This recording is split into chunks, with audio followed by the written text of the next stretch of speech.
Good morning, beloveds. The sun is shining. It's a little warmer today. One of the apps said it was 39 and the other app said it was 45. So we split the difference. Because I don't actually know how cold it is. And this little boy was hiding under the corner of the bed under the quilt. But when I called him to come do this with me, he came. So here he is.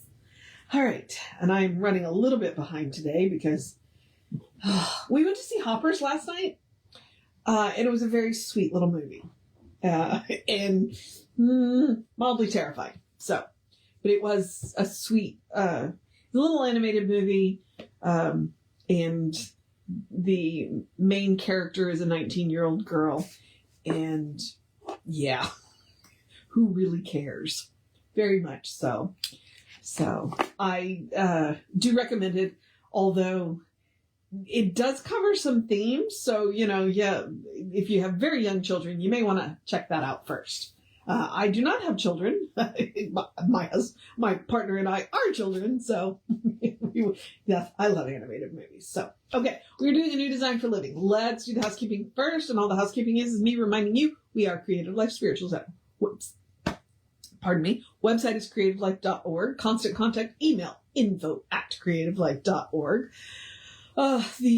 Hang on. The email info@creativelife.org. Get you one email a week, tells you what's going on for the week and the month. The hot links are hot. So click here now. Means it is also a blind CC, so nobody's going to see your email. Won't end up on anybody else's email list because of us. Now, I'm going to mention the social media merely from the standpoint of we do not monetize the social media. We don't want to deal with the ads any more than you do. So what we ask you to do instead is to go like, subscribe, follow based on which platform you're on, and then engage with the individual post by reacting to the post, commenting on the post, sharing the post.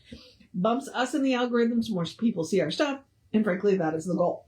So it's a free and easy way to support the center. And we are Creative Life Spiritual Center or Creative Life Spark, and I am the Running River Ryan on all the social medias that I am on. Okay, so that's that. Now, a new design for living, this is the process of science of mind. It's one of the last books that Ernest himself put out. There has been other works put out after him, but this is one of the last ones he did, or at least had input on it, because I think William Kinnear put it together.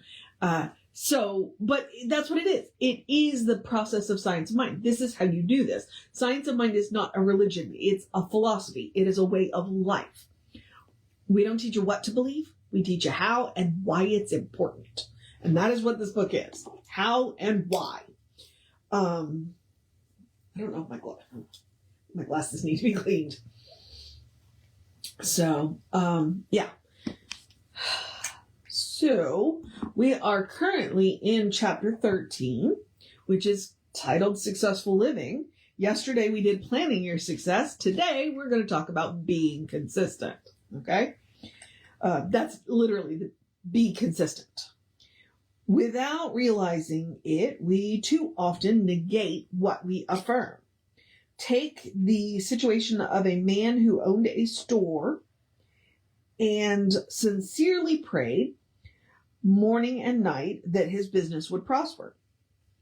At these times, he believed and accepted without a question of doubt. But then what did he do at the store all day? All he could see were the countless people who walked past without coming in. Even those who did come in, he more or less overlooked. All he could think about were the people who were not coming in. So they didn't come in, regardless of his prayers. His every thought was some form of, creative prayer. He never took the trouble to see how his thoughts added up at the end of the day, but they were on the negative side, and so was the business of the store. Consistency is all important. Consistent negative thought gets us into our most trouble. Consistent positive thought is the only thing that can get us out. Okay. Okay, we still have three paragraphs to go. One of the things that Jesse likes to envision when he talks about things like this, is like, imagine yourself 5 years down the road, okay? And visualize what that's going to look like. Another thing is what Ernest says is he's overlooking the customers that are coming in because he's so worried about the ones that aren't coming in. Okay, so you don't do that. In business, you maximize the customers that come in. You give them absolutely the best customer service that they can get. And then, that doesn't make sense. Why are you worried about the people that aren't coming in? Because if you serve the people that are coming in, then they go tell the people that aren't coming in. Immediately, just from a business standpoint, that doesn't make sense. Stop focusing on what you don't have and start focusing on what you do, which is exactly what Ernest is saying here. Okay, but let's get back to consistent. Okay, we must not lose sight of the fact that what we are talking about has nothing to do with willpower. Okay, that's a very important part. It has nothing to do with willpower. Okay, we are not forcing anything to happen. We do not coerce God. We cooperate. Okay, as we recognize God's universal nature as good, as the source of all abundance, and as the perfection that resides behind all life, then we may come to accept all these things. We do not create them for ourselves. We accept them, and in our acceptance of them, they are manifested in and as our experience. Okay, we accept. On this basis, it would appear that our experience of any degree of poverty, sickness, or unhappiness is but a successful manifestation of our negative thinking, a perfect demonstration of the law of mind in action. On the other hand, abundance, health, happiness flow to us and through us as we accept them from their infinite source. We may create our own hells, but we can only accept heaven from that which is heaven. Oh, that's an interesting sentence. Okay. As we create an unlimited acceptance of the good life for ourselves, in spite of all appearances to the contrary, that is what we will succeed in living. Okay. Let me try that sentence again. As we create an unlimited acceptance of the good life for ourselves, in spite of all appearances to the contrary, that is what we will succeed in living. Even though we may only be able to accept a little of our better life at first, each additional successful experience will breed more of it. That's super important. That's why it's important to celebrate every win. Okay? That looks like gratitude too. Success breeds success. So let us be sure of the direction in which we are going. Okay. So, now, here's what I'm going to tell you. He says in sickness, poverty, and one of the spiritual bypasses that New Thought can get in trouble with is when you meet somebody with something, be it sickness, be it poverty, be it, whatever. You meet somebody with that, then you go, well, what did you do to create that? Okay, that's a spiritual bypass, and you don't have the right to ask that question. Okay, they can ask that question, but you don't get to ask other people that question. And I will tell you, because I do have an autoimmune that has attacked my joints, and I do deal with chronic pain. So I'm not going to take what he says and go, oh, well, what in my, what am I doing to create this? I'm not going to do that. Okay. It has no bearing on my life, right? What I have to do, okay, and this is me, what I have to do is focus on the good. I have to focus on all of the things that I can do that do not contribute to what I am dealing with. So, and I also recognize the systems that create poverty and to some degree illness. So, so there's that. So don't let anybody, if you are dealing with something, whatever you are dealing with, do not let somebody say, well, what did you do to create that? What's in your don't let anybody do that to you. Ernest is not doing that, okay? What Ernest is saying is that no matter what the appearances are on, we need to focus on the good, okay? Focus on the good and consistently focus on the good. Do I have bad days where I'm very angry about how much my knees hurt? Absolutely. Do I have moments in my day? Yes, I do. But most of them are focused on the good. Okay? Most of them are focused on, what's going right. So, and that's what he's talking about.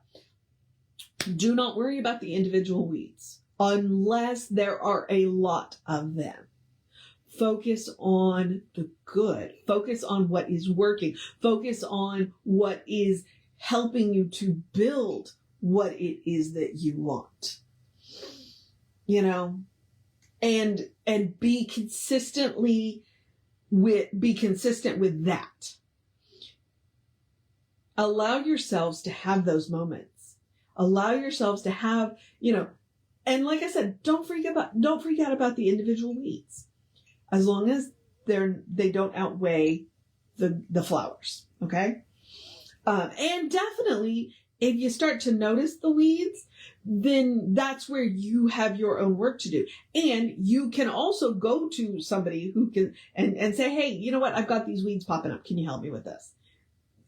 But don't ever, don't beat yourself up about it. And don't ever fall into that spiritual bypass of asking somebody else, what did you do to create the situation? And in fact, I hesitate to even ask myself, what did I do to create this situation? It's the body that I wear, So again, here's where I am consistently focused on what is good, what I can do that is good, what is going to improve. And that's it. Consistent. We are consistent and then we cooperate. As in the example of the man with the store, don't worry about the people passing by outside. Focus on the ones that walk in. And that's what you do with your good. You don't worry about the good you see walking by in the world. You focus on the good that comes in the door. That's why gratitude journals are so powerful. Because the more you focus on the good, the more you see. It's all around us all the time. And it's up to us to look for it. As Emma says, look for the good and praise it. That is what be consistent is. Look for the good and praise it. Because every time you look, you find more. And eventually it does crowd out all of the negative.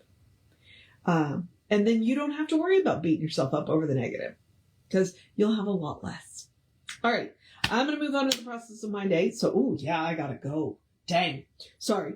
So I'm going to encourage you to have a great day, a wondrous day, a fantastic day, a magical day, an enchanted day, a wonderful day, an awesome day, an amazing day. You got this day. Enjoy the warmer weather day before the heat sets in day. Because the first day of spring is in a couple of days, by the way.